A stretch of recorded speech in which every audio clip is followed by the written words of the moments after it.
Thanks for watching. Don't forget to like, comment, share and subscribe to Mufti Tariq Masood, famous scholar.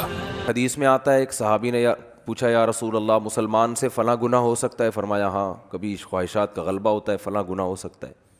میں گناہ کا نام اس لیے نہیں لوں گا کہ لوگ پھر ان حدیثوں کا غلط مطلب سمجھتے ہیں۔ لوگ سمجھتے ہیں کہ یہ گناہ بھی کر لو تو کچھ نہیں ہوتا، حالانکہ یہ ایک مثال سے سمجھایا جا رہا ہے۔ انہوں نے دوسرے نمبر پہ پوچھا یا رسول اللہ فلاں گناہ ہو سکتا ہے؟ فرمایا ہاں وہ بھی ہو سکتا ہے۔ کبھی انسان ہے توبہ کر لیتا ہے، روکتا ہے انسان اپنے آپ کو، لیکن ممکن ہے، ممکنات میں سے ہے۔ فلاں گناہ ہو سکتا ہے؟ فرمایا ہاں وہ فلاں بھی ہو سکتا ہے۔ صحابی نے پوچھا یا رسول اللہ مسلمان جھوٹ بول سکتا ہے کبھی؟ فرمایا نہیں، یہ نہیں ہو سکتا۔ آپ صلی اللہ علیہ وسلم نے فرمایا فلاں گناہ بھی ہو سکتا ہے، فلاں بھی ہو سکتا ہے، فلاں بھی ہو سکتا ہے، پاسبل ہے، لیکن مسلمان جھوٹ۔ جب صحابی نے پوچھا اچھا جھوٹ بھی بول سکتا ہے، ان کا خیال تھا جب اتنے بڑے بڑے گناہ ممکن ہیں کہ فلاں بھی ہو جائے، فلاں بھی ہو جائے، اتنے بڑے بڑے جرائم بھی ہو سکتے ہیں، تو جھوٹ تو اتنی بڑی چیز نہیں ہے۔ چوتھے نمبر پہ صحابی نے پوچھا جھوٹ بول سکتا ہے؟ فرمایا نہ، یہ نہیں ہو سکتا۔ جھوٹ بول دے، وہ غلط بیانی کر دے، یہ کیسے ہو سکتا ہے؟ تو اصل میں وہ جو پچھلے 3 گناہوں کا تذکرہ کیا نا، وہ اس لیے نہیں کہ وہ گناہ چھوٹے ہیں یا وہ کر لینے چاہیے، وہ چوتھے گناہ کو بتانے کے لیے کہ یہ ان سے بڑھ کر ہے۔ تو سب سے بڑا جرم ہے جھوٹ بولنا، یہ بتانا چاہ رہے تھے آپ صلی اللہ علیہ وسلم کہ زنا سے بھی بڑھ کر ہے، چوری سے بھی بڑھ کر ہے، اتنا بڑا جرم ہے یہ۔ لیکن عجیب بات ہے، کافر زنا کرتے ہیں، چوریوں کا ریشو بھی ان کے ہاں بہت ہے۔ اگر تھوڑا سا قانون کا ہاتھ ہلکا ہو جائے نا تو چوریاں بھی ہوتی ہیں، لیکن لوگ کہتے ہیں کہ جھوٹ نہیں بولتے۔ اور ہمارے ہاں سارا دن کیا کرتے ہیں؟ میں لوگ اس لیے کہ بتا رہا ہوں کہ بہت سی چیزیں ہم لوگوں سے سن کے آگے بتاتے ہیں، لیکن پھر وہ غلط ثابت ہوتی ہیں۔ کسی بھی قوم کے بارے میں تبصرہ کرنے کے لیے ضروری ہے کہ جب تک انسان اس قوم کے گھروں میں جا کے نہ رہے نا۔ بعض لوگ کسی معاملے میں ایک نمبر ہوتے ہیں کیونکہ ان کا کلچر بن چکا ہوتا ہے، ان کے ہاں قانون ایسا ہوتا ہے، لیکن جب آپ کسی قوم کے ساتھ گھروں میں جا کے رہتے ہو تو پتہ چلتا ہے کہ یہ جھوٹ بولتے ہیں کہ نہیں بولتے۔ تو وہ ایسے نہیں پتہ چل جاتا۔ بعض دفعہ کاروبار میں انسان ایک نمبری اس لیے بھی کرتا ہے کہ میرا کاروبار چلے، وہ اس لیے نہیں کر رہا ہوتا کہ میں بہت نیک ہوں، میں جھوٹ نہیں بولوں گا، وہ اس لیے کہ اس کو پتہ، ہوشیار ہوتا ہے، وہ وقتی نفع کو نہیں دیکھتا۔ کہتا ہے یار ابھی سچ بول کے تھوڑا پروفٹ آئے گا، لیکن جب کسٹمر کو یقین ہو جائے گا کہ میں سچا ہوں تو سارا پروفٹ مجھے ہی دے گا یہ۔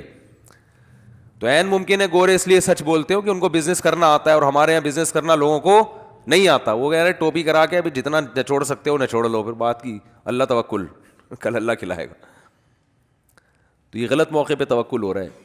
لیکن فرض کر لیتے ہیں، ایک صاحب نے مجھے بتایا، کہتے ہیں گورے جھوٹ نہیں بولتے کسٹمر سے، بیوی سے بولتے ہیں، اور بہت زیادہ بولتے ہیں۔ 10 گرل فرینڈ رکھی ہوں گی، لیکن بیوی کو یہی بولا ہوگا میری کوئی گرل فرینڈ نہیں ہے۔ سارے نہیں، ہر طرح کے لوگ ہر دور میں ہوتے ہیں۔ صحابہ کے دور میں بھی جب وہ کفر میں تھے تو کافر ہونے کے باوجود ان کے ہاں جھوٹ کو بہت برا سمجھا جاتا تھا۔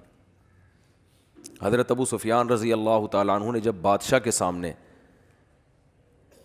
تقریر کی ہے، حالانکہ یہ اس وقت یہ غیر مسلم تھے، حضرت ابو سفیان یہ غیر مسلم تھے، بادشاہ نے ان کو بلایا اور نبی صلی اللہ علیہ وسلم کے بارے میں پوچھنا شروع کیا کہ جس شخص نے تمہاری قوم میں نبوت کا دعویٰ کیا ہے اس کے حالات مجھے بتاؤ۔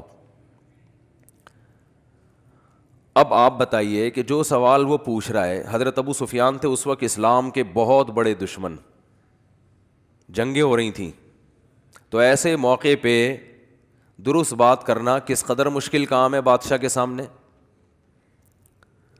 تو حضرت ابو سفیان جب اسلام لائے نا تو خود اپنا بیان دیا، انہوں نے حدیث سنائی کہ بادشاہ نے جو مجھ سے سوالات پوچھے تھے کہ کیا محمد صلی اللہ علیہ وسلم نے 40 سال کے دوران کبھی تم نے ان کا کوئی جھوٹ پکڑا؟ ابو سفیان نے کہا کہ ہم نے کبھی جھوٹ بولتے ہوئے ہم نے نہیں دیکھا۔ تو ہرقل نے کہا کہ ایک آدمی نے زندگی میں کبھی جھوٹ نہ بولا ہو اور ایک دم بولنے پر آیا تو اتنا بڑا جھوٹ کہ میں خدا کا نبی ہوں، یہ کیسے ہو سکتا ہے؟ دیکھو جو جھوٹ بولتا ہے نا وہ ایک دم سے نہیں بولتا. اس کی مثال ہے جو ڈاکو ہوتے ہیں. ایک ڈاکو نے کروڑوں روپے بینک سے لوٹے، 10 آدمی اس کے ساتھ، اور 10 بندوں کو مار دیا اور یہ کیا اور وہ کیا، لوٹ کے چلا گیا. پکڑا گیا تو کہہ رہا ہے میں نے تو آج تک کسی مسجد سے چپل بھی نہیں چرائی، یہ پہلی دفعہ ہوا ہے. تو مان لو گے؟ بولو گے یار پہلی دفعہ میں اتنی بڑی کارروائی نہیں ہوتی، فرسٹ ٹائم تو یہ ہوتا ہے کہ آپ مسجد سے چپل چراتے ہو، پھر لوگوں کی گھنٹیاں بجا بجا کے بھاگتے ہو، پھر یہ ہوتا ہے، پھر یہ ہوتا ہے، ہوتے ہوتے ایک وقت آتا ہے کہ آپ بہت بڑے ڈاکو بن جاتے ہو. تو ابو سفیان رضی اللہ عنہ بادشاہ کے سامنے کیا کہہ رہے ہیں؟ سچ. بادشاہ نے پوچھا کہ انہوں نے ان سے جب تمہاری جنگیں ہوئی ہیں تو کبھی ایگریمنٹ کی خلاف ورزی کی ہے؟ انہوں نے معاہدہ توڑا ہے، جنگ کا معاہدہ؟ ابو سفیان کہتے ہیں میں نے کہا نہیں، کبھی بھی معاہدہ نہیں توڑا. ہاں ابھی ہمارے اور ان کے درمیان ایک معاہدہ چل رہا ہے، اس کا مجھے نہیں پتا. یعنی ان کو ایک تھوڑا سا موقع مل گیا کہ ابھی آزمائش باقی ہے. تو حضرت ابو سفیان فرماتے ہیں کہ جب مجھ سے بادشاہ یہ سوال پوچھ رہا تھا میرا دل چاہتا تھا کہ میں جھوٹ بولوں، میرا دل چاہتا تھا کہ میں بولو نا بھائی جھوٹ بولوں، لیکن مجھے خوف تھا کہ اگر میں نے جھوٹ بولا تو میری قوم کے لوگ جو میرے ساتھ تھے وہ بولیں گے عرب کا سردار ہو کے جھوٹ بولتا ہے، زبان خراب ہو جائے گی، اپنی قوم کا اعتماد ختم ہو جائے گا. گویا کہ میں اکیلا ہوتا تو شاید جھوٹ بول دیتا، بظاہر یہ مطلب نکلتا ہے، لیکن مجھے قوم کو جواب دینا ہوگا کہ قوم کہیں گے یار ہم نے آپ کو سردار بنایا ہوا ہے اور آپ ادھر آ کے کیا کر رہے ہو؟ جھوٹ بول رہے ہو. دیکھو یہ وہ قوم تھی جس میں اللہ نے پیغمبر کو بھیجا ہے، اسی قوم کو صحیح کیا اللہ نے. حضرت ابو سفیان بھی مسلمان ہوئے اور اسلام سے اتنی دشمنی تھی ان کو، اسلام لانے سے پہلے اتنا نقصان پہنچایا، مگر اسلام لاتے ہی نبی نے ایسا پروٹوکول دیا اب حضرت ابو سفیان کو کہ جو ابو سفیان کے گھر میں داخل ہو گیا اس کو پناہ ہے. کیوں؟ اندر سے ٹھیک ہیں. کیا کہہ رہے ہیں یار بہت مشکل ہو گیا آج کل باتوں کو سمجھانا. اندر سے کیا ہے؟ ٹھیک ہے، ان کو پتہ ہے سچ کو صحیح سمجھتے ہیں، منافقت نہیں ہے. اگر دشمن ہیں اسلام کے تو کھل کے دشمن، دوست ہیں تو کھل کے دوست ہیں، دو نمبری نہیں ہے. اللہ نے حضرت موسیٰ کو بنی اسرائیل میں بھیجا کیونکہ حضرت موسیٰ آخری نبی نہیں تھے. بنی اسرائیل پہ کتنی محنت کی، مگر کیا ہے ان کا رویہ؟ دو نمبری والا. جہاں مفاد نظر آتے وہاں چلے جاتے. جس قوم کی زبان ایک نہ ہو، جس قوم کے معاہدے ایک نہ ہو، معاہدے توڑتی ہو، اس قوم میں اللہ آخری نبی کو نہیں بھیج سکتے تھے کہ بھئی اس قوم کو تو میں نے قائد بنانا ہے. دو نمبر قوم جو جھوٹ بولتی ہو، جو بات بات پہ پینترا بدلتی ہو، اس کو تھوڑی قیادت ملے گی. تو نبی صلی اللہ حضرت ابو سفیان رضی اللہ تعالیٰ عنہ فرماتے ہیں کہ مجھے ڈر تھا کہ میں اگر، مجھے یہ جملہ اتنا اچھا لگتا ہے نا، بار بار دہرانے میں مزہ آتا ہے، کہ میں نے اگر جھوٹ بولا، وہ کتنی باتیں نبی کے بارے میں پوچھے جا رہے ہیں. اس نے کہا کہ ان کی باپ دادا میں کوئی بادشاہ گزرا ہے؟ کہا نہیں. اس نے کہا اگر بادشاہ گزرا ہوتا تو میرے ذہن میں آتا کہ اولاد کو بھی سیاست کا شوق ہوتا ہے نا. ابا وزیر اعظم گزرے، صدر گزرے، تو بیٹے کا بھی دل چاہتا ہے یار کچھ کرسی ہمارے پاس بھی ہے. تو ان کے تو صدیوں تک کوئی بادشاہ گزرا ہی نہیں ہے، تو ایک دم سے ان کو کیسے خیال آ گیا؟ کہا اچھا جو جنگیں ہوتی ہیں ان میں فتح کس کو ہوتی ہے؟ کہا کبھی ان کو کبھی ہمیں، دونوں طرف معاملہ چلتا ہے.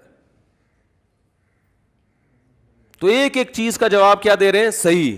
کیونکہ کافر ہیں لیکن ڈر ہے کہ میری سرداری چلی جائے گی، لوگ بولیں گے قریشی ہاشمی ہو کے ہمارا سردار ہو کے، دشمنی اپنی جگہ ہے لیکن جھوٹ تو نہ بولو. تو قرآن نے اہل ایمان کی صفت بیان کی ہے، اور نبی صلی اللہ علیہ وسلم نے فرمایا فلاں گناہ بھی ہو سکتا ہے، فلاں بھی ہو سکتا ہے، لیکن مسلمان جھوٹ نہیں بول سکتا، جھوٹ نہیں بول سکتا.